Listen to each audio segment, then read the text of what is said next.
ವ್ಯಕ್ತಿಯೊಬ್ಬ ವಿಚ್ಛೇದಿತ ಮಹಿಳೆಗೆ ಬಾಳು ಕೊಡುವುದಾಗಿ ಆಕೆಯ ಜೊತೆ ಸಂಸಾರವನ್ನ ನಡೆಸಿ ಮಗು ಜನಿಸಿದ ಬಳಿಕ ಚಿನ್ನಾಭರಣ ಸೇರಿ ಸುಮಾರು 36 ಲಕ್ಷ ರೂಪಾಯಿ ವಂಚಿಸಿ ಪರಾರಿಯಾದ ಘಟನೆ ಬೆಂಗಳೂರಿನ ಬನಶಂಕರಿಯಲ್ಲಿ ನಡೆದಿದೆ.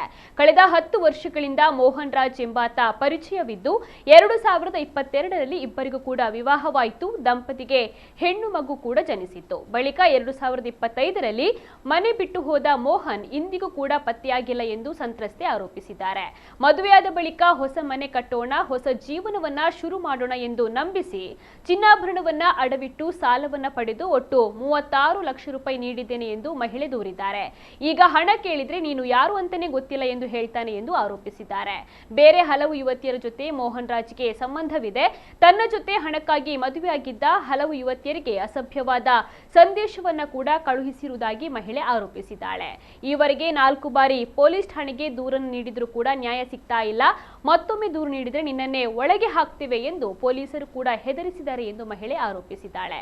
ಘಟನೆಯ ಸಂಬಂಧ ಮಹಿಳೆ ಪೊಲೀಸರ ವಿರುದ್ಧವೂ ಕೂಡ ಗಂಭೀರವಾದ ಆರೋಪವನ್ನ ಮಾಡಿದ್ದಾಳೆ. ಸದ್ಯ ಕೊನೆಗೂ ಮಹಿಳೆಯ ದೂರಿನ ಮೇರೆಗೆ ಎಫ್ಐಆರ್ ದಾಖಲಾಗಿದೆ.